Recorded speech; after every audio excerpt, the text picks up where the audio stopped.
নিজের হাতে আল্লাহর নবী দাফন করলেন।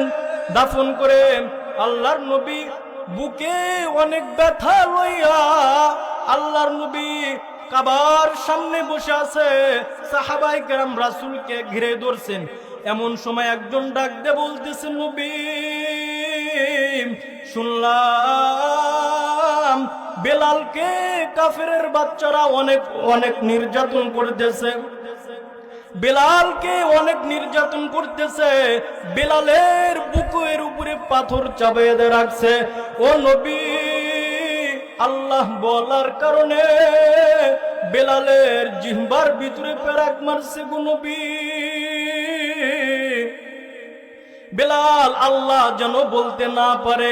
আরেকজন এসে বলতেছেন, ও নবী, দেখে আসলাম খাব্বাবকে জ্বলন্ত কয়লার ভিতরে শুয়ে রাখছে, তাকে ইসলাম ত্যাগ করার জন্য বলতেছে।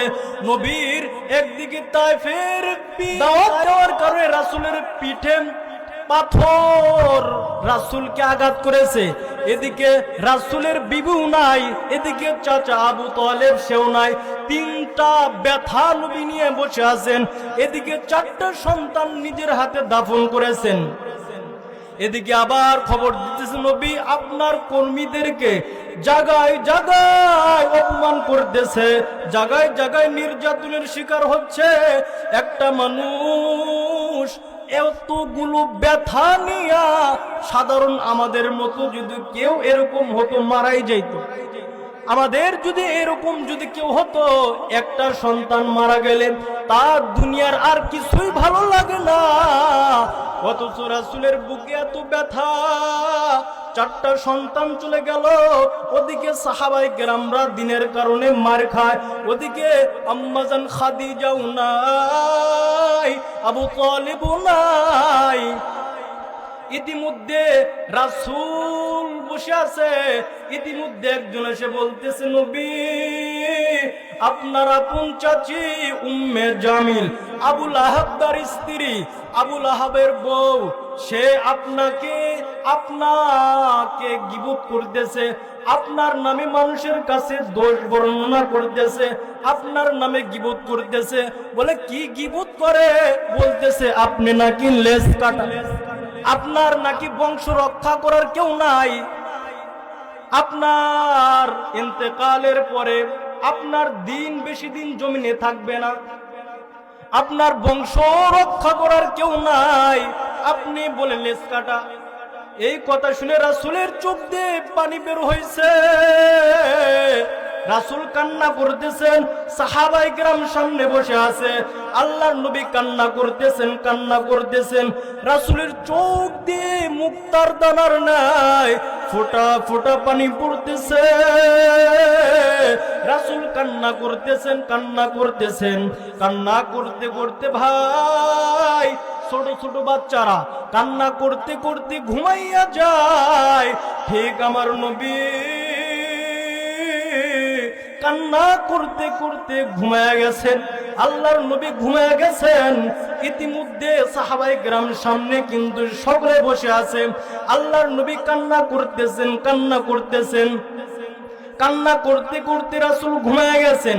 ঘুম থেকে কিছু সময় পরে আল্লাহর নবী মুস্কি হাসি দিয়েছেন। আল্লাহু আকবার। সাহাবায়ে কেরাম ডাক দিয়ে বলতেছে, নবী জিজ্ঞাসা করতে সাহস পাই না, বুকে আপনার এত ব্যথা, এরপর দেখতেছি আপনার মুখে কেন হাসি গো নবী? ও নবী কি জানতে পারি? আল্লাহর নবী বলতেছেন, সাহাবীরা শোনো, আমার নামে মক্কার জমিনে কি পরিমাণ বদনাম চলতেছে। আমার আপন চাচি সে আমাকে নাকি লেজ কাটা বলে, আমার বংশ রক্ষা হবে না, এটা বলে।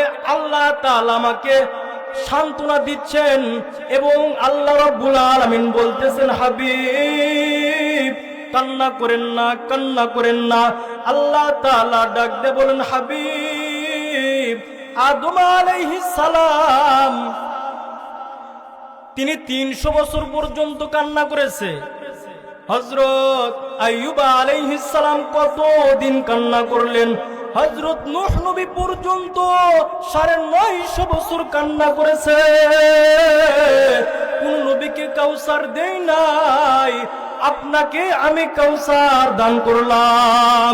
জিব্রাইলকে পাঠিয়ে দিয়েছেন যে ও জিব্রাইল, আমার বন্ধুর কাছে গিয়ে যাও, আমার বন্ধুকে বলো কান্না করতে না করো, কান্না আমি সহ্য করতে পারি না, আমার বন্ধুর কান্না আমি বরদাস্ত করতে পারি না, আমার বন্ধুর কাছে তুমি চলে যাও। আল্লাহর নবী বলতেছেন সাহাবীরা, আল্লাহ তাআলা আমাকে সূরা কাউসার দান করেছেন, সূরা কাউসার আমার উপর নাজিল করেছেন।